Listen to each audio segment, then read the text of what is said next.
Assalamualaikum warahmatullahi wabarakatuh.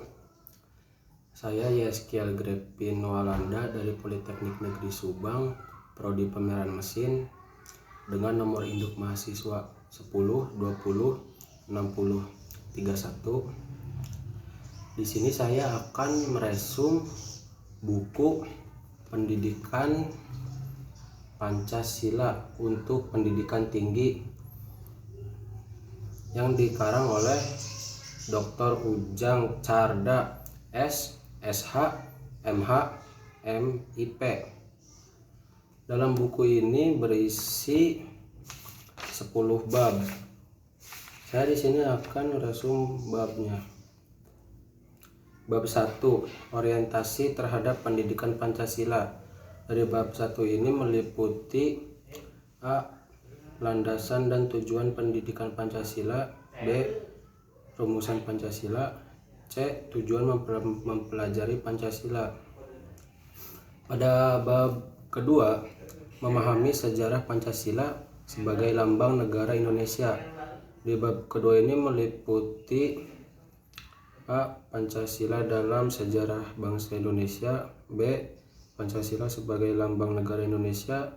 Dan C. Memahami Pancasila sebagai lambang negara Indonesia dari putusan Mahkamah Konstitusi. Bab 3, memahami Pancasila sebagai sistem filsafat. Dari bab 3 ini meliputi A. Pengertian filsafat. B. Pengertian Pancasila sebagai sistem filsafat. C. Konsep dari filsafat Pancasila. D. Landasan filsafat Pancasila. Bab 4, memahami Pancasila sebagai sistem nilai, etika, dan norma. Pada bab 4 ini meliputi A. Pengertian nilai, etika, dan norma. B. Pancasila sebagai nilai dasar fundamental bagi bangsa dan negara. Bab 5, memahami muatan sila-sila dalam Pancasila. Pada bab 5 ini meliputi A. Hakikat nilai-nilai yang terkandung dalam Pancasila. B. Isi arti materi muatan sila-sila dalam Pancasila. C. Refleksi nilai-nilai keislaman dalam Pancasila. Bab 6, memahami Pancasila sebagai ideologi bangsa dan negara. Meliputi yaitu A. Pengertian ideologi. B. Makna ideologi bagi bangsa Indonesia. C. Perbandingan ideologi Pancasila dengan ideologi lain. D. Kedudukan dan fungsi Pancasila dalam tata kehidupan bangsa Indonesia. E. Memahami makna Pancasila sebagai ideologi negara dari putusan Mahkamah Konstitusi. Bab 7, memahami demokrasi Pancasila. Meliputi yaitu A. Perkembangan demokrasi di Indonesia. B.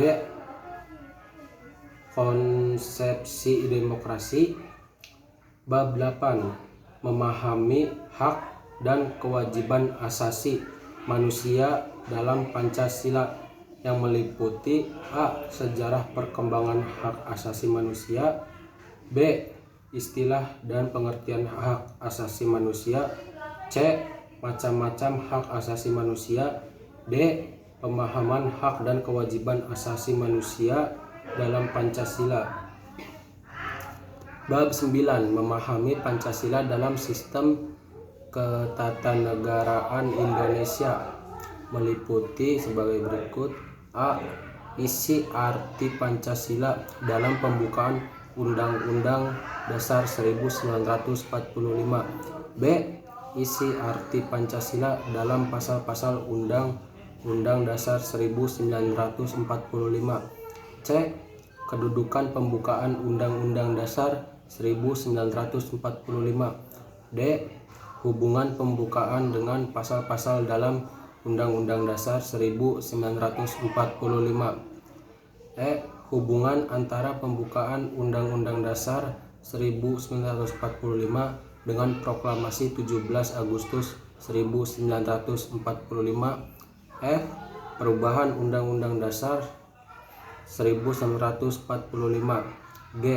struktur ketatanegaraan Indonesia setelah perubahan Undang-Undang Dasar 1945.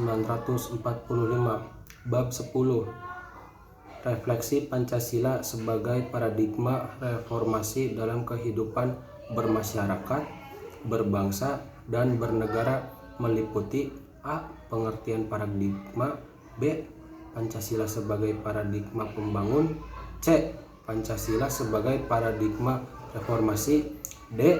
Pancasila sebagai paradigma kehidupan kampus, E. Eksistensi Pancasila sebagai paradigma pembangunan di era globalisasi. Ya, sekian hasil resum dari saya. Mohon maaf jika masih ada kekurangan. Wassalamualaikum warahmatullahi wabarakatuh.